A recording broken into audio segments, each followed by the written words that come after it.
Yeah, hi. Good afternoon. I would like to discuss now about the national health strategies.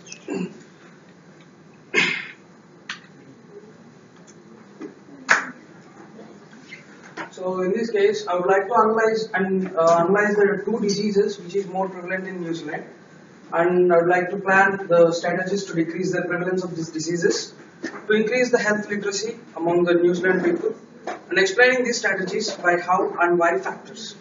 These are my objectives of this PowerPoint presentation. The diseases which I have chosen is obesity and hypertension.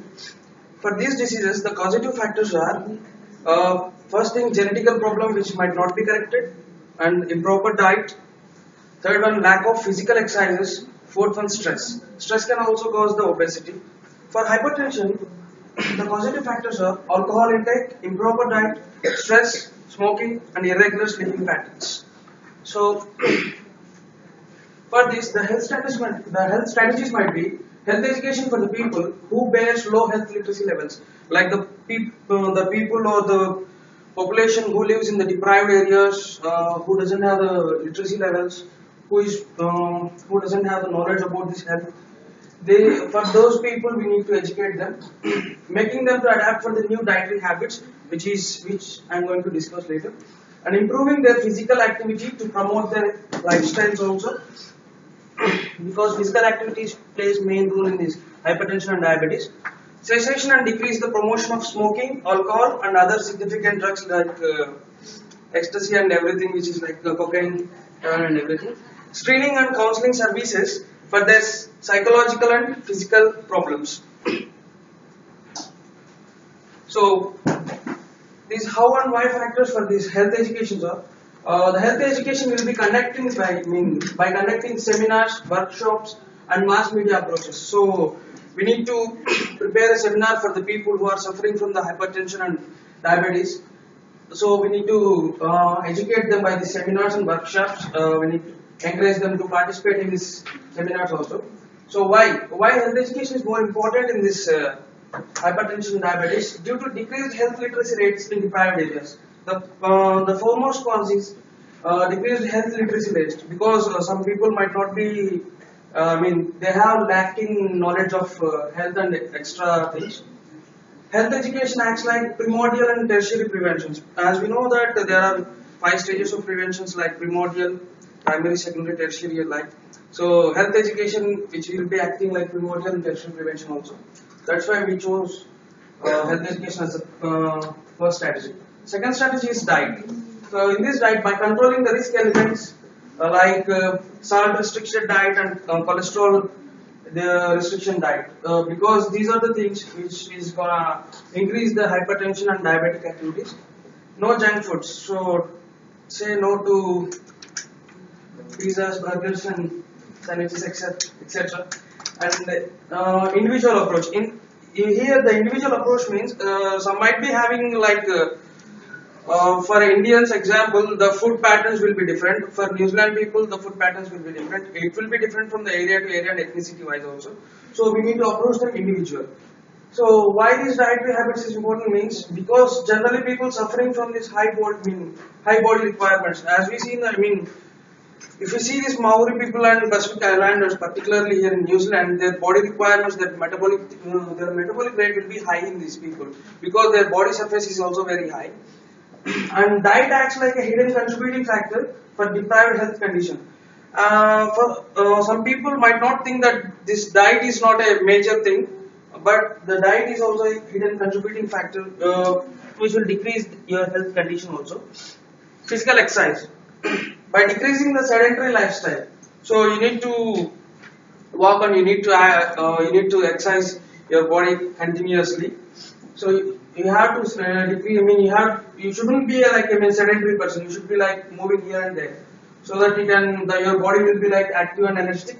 Promoting physical activity like going to gyms and yogas, etc. Because these will help in perspiration of your cells and decrease the body cholesterol levels and decrease your high blood pressures and everything. Next, smoking and alcohol cessation. How this smoking and alcohol cessation will be done, like increasing the tax. So So you need to increase the tax on the cigarette packets and alcohol drinks, beverages also. Increase the age limit for up to 25 years. Now the age limit for the smokers is 18 years. For the drinkers also it's 18 years. So you need to increase your age limit also. Third one, no public smoking or drinking. No public. You should not smoke in the public. This rule is because whenever you feel freedom, you feel free to smoke in the public. You are very easily accessible to these things. So you should, if you ban this public smoking, 50% of the smokers will be decreased. Why? Because as it is easily available, it becomes the most leading factor for the both diseases and the mortality rate cause for these two becoming high. Like as cigarettes are easily available, cigarettes and alcohol beverages are also easily available in so many stores over New Zealand. So it became the most leading factor for the hypertension and obesity diseases. Next one.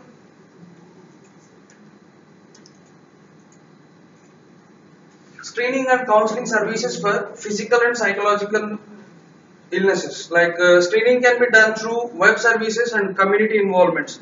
So like screening, you need to conduct a survey in web or community to know how these prevalence rates are. And second one is counseling services by facilitating meditations, group therapies, sleep therapies, etc. Whenever the person feels stress can lead to so many diseases. For example, ulcer is also can caused by the stress also. There are like stress ulcers are also there, and stress can make you stress can make you to fall into depression and so many psychological illnesses, which can lead to physical diseases like diabetes, hypertension, etc. So why these screening counseling services are important means like psychological problems also playing major role in declaring disease conditions. So stress might be the triggering factor. I shouldn't say that this is the major risk factor. Stress will be the triggering factor. For suppose if the stress combines with any other physical condition, it will make you worse. So we need to take care about the stress also. Last, achievement key performance indicators. What is this achievement key performance indicator means? So it is like a ratio between the number of people attended and number of people gained. So while I am presenting here in our class, there are around 21 people or 22 people who are listening this seminar.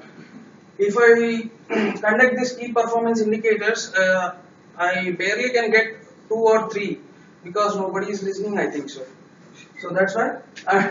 Here the key performance indicators are conducting surveys in community to know how much knowledge they gain, and intake of patients for treatment at hospitals for particular diseases. Here the particular diseases are obesity and hypertension because we are talking about these two diseases only.